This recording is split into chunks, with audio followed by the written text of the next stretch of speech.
Hello friends, and welcome back to r/IDOWorkHereLady. And today we have a couple of stories from this topic, so let's get started. And the first of them.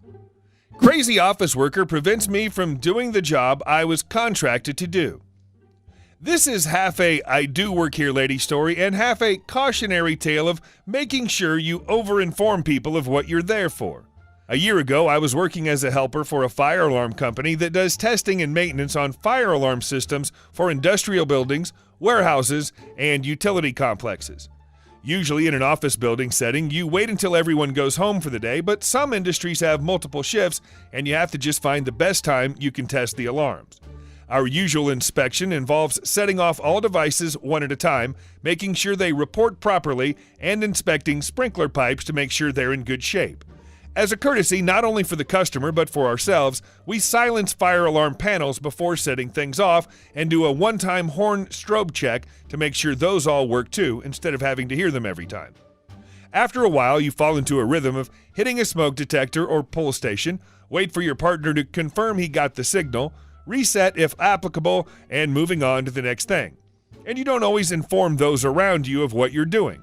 Utilities and warehouses assume you know what you're doing and don't bother you, but office buildings have a lot of nosy people in them. I go up to the third floor of an office building, which was the halfway point for a building of 5 stories, when I casually stroll over to a pull station at the stairs and place my hand on the station. The cast from this point will be me, guy doing his job, COW, crazy office worker who reminded me of a cow, and SC, site contract, the guy we're contracted under and reported to. Cow, what do you think you're doing? You'll go to jail if you touch that. I was a bit taken aback by this lady in her 50s who looked like a twin to my old high school math teacher. Me. Oh, I'm with Fire Alarm Testing Company. We have the horn silenced. We're just doing our annual check of the system. I'll only be a minute. I reach over to pull the station when she screeches at me again. If there were words in this screech, I couldn't make them out. She moved between me and the pull station and seemed to be looking for something on me. Cow, where's your badge? Who let you in here? I opened my mouth to say I worked for, but that's as far as I got. So you don't work here. You can just go off to a strange office building and set off the alarm? That's illegal. She then called down the cubicles for someone to call security, which was not much of security, just a guy with a company-issued flashlight and a 2-hour training video. Me. Well, for the next few days, I do work here as a subcontractor checking your fire alarm panels. If you like, I'll come back to this floor after hours. We worked odd shift hours to try to avoid getting in the customer company's way. Cow, get SC up here now. He'll know what's going on. Sure enough, a few minutes later, of my texting my partner to let him know I'd be delayed a few minutes, my site contract comes up, and before he can even ask what's going on, the crazy office worker launched into her story. This crazy kid came up here and was threatening to set off the sprinklers. There were none on this floor, and to get the fire department here for a false call, and they should call the cops. SC. This is our fire alarm contractor. Same company checked our system last year.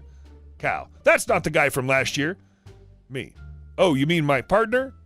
I pulled my phone out and pulled up a picture of my coworker, and she gets this defeated look on her face as she realizes she made a scene out of nothing. I still, to this day, don't know if she thought she was trying to save the company a headache or if she was just crazy. But she backed down and apologized to the site contact. I tried to keep my customer service smile on my face, but everyone could tell it was fake and only put on for her benefit. Here, I'll show you I'm legit. I reached to the pull station and pulled the trigger down, causing her to jump in a panic. No horns went off, no strobes flashed. We disabled the horns this morning, and we're in the middle of testing. We'll make sure not to make noise till everyone goes home, I promise. Ever since then, I make sure to be obnoxiously obvious in what I'm doing, explaining to people what I was there for to the point of being annoying, but a few joking retellings of this interaction usually puts people at ease. As a contractor, yes, I do work here for the next few days, even if I don't work for you. I'm in a different industry now, and it's about that time of year when that site gets their annual checks done. I wonder if someone else is getting harassed in my place this year. Yes, I am a tutor teacher. I recently found this sub thanks to our friends on YouTube and thought to myself I would share my story with you that happened to me a few weeks ago. So I study physics for my bachelor degree in university, and because I am still young with just 20, I need money so I'm not a full-on leech to my parents. Given I don't have a full-on set schedule yet, to my studying, and I'm very inconsistent, I needed a job where I can basically just come and go. And since there are multiple tutor teaching centers where students and other people can just go to, either get help or teach, I decided this would be perfect for me. After all, I can do math and physics for regular schoolwork pretty well. So this happened on a Thursday. I have about 4 to 5 hours to spare in between and just go to the center and see if there was any help needed. Note, they pay you for tutor lessons, and if there is no one needed, you can just sit around and do your own work. Introduce middle-aged lady and her son. Let's call her Karen. So Karen came in and walked up to the front desk and immediately said her son has a hard math exam the next day and she needed a double lesson immediately. Anyone that has given tutor lessons before knows how hard it is to rework everything for an exam in the next day in 2 hours. Well, as I was the only one there currently available to give a math tutor lesson, especially a double one, she called me up and already handed me the prepared paperwork for the lesson, what grade the son was in, topics to cover, and the amount of time I had. Note that I'm a pretty big guy with long hair and a full beard. This is important. I normally try to be friendly, but hey, appearance is the first impression. As the lady sees me and the receptionist explains that I could teach, Karen's face almost fell apart and she asked if there was anyone else but me that could teach her son. Upon being questioned why, Karen explained, "I doubt anyone like him could teach my son proper math. As I said before, almost anyone can come and teach here." I was quite offended by this as I do invest a lot of time in my studies and do get good grades.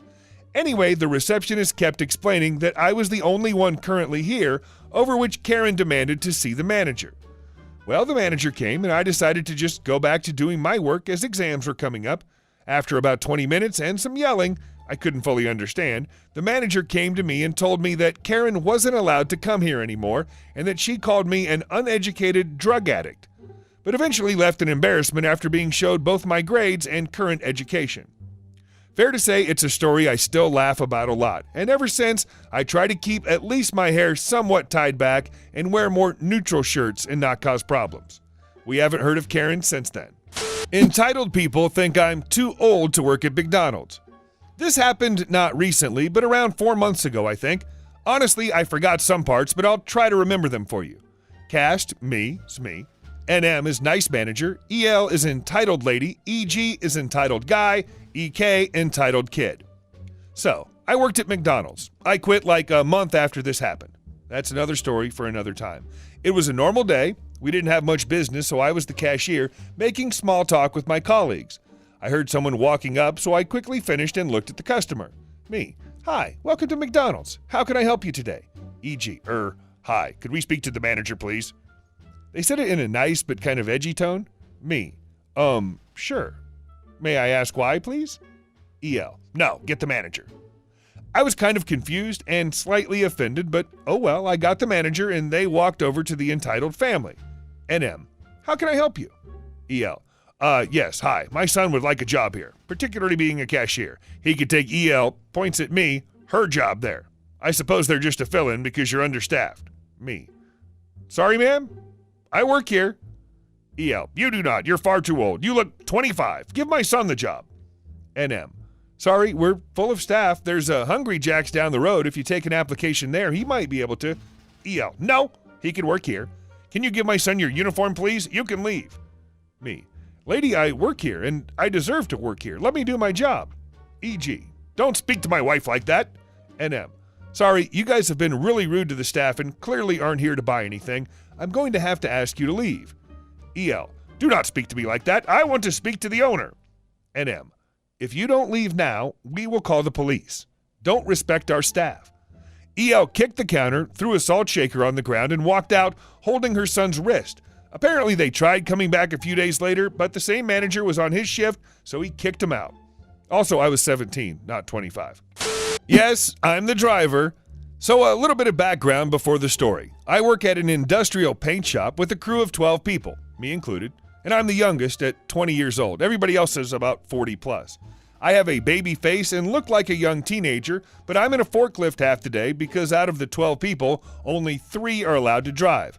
Of all 3 of us, I'm the go-to guy for driving since I'm very quick and accurate with them. So we get a ton of deliveries for supplies and pick up, drop off of parts to be painted. The drivers of these deliveries always come in looking for the forklift driver to unload and load the stuff. And when this happens, they walk right past me and up to my coworkers and ask, "So which one of you is the guy that does the loading and unloading? Because I got some stuff to drop off, pick up." My coworkers always smile and chuckle a little when the new drivers ask that. They just point to me and say, "That's the guy you got to ask if you need a forklift." They always look dumbfounded, and some respond with, "You let that kid drive those?" Everyone just chuckles every time, and I just hop in and do my job. Thank you all for watching the video to the end. Hope you've enjoyed today's stories, and we'll see you soon.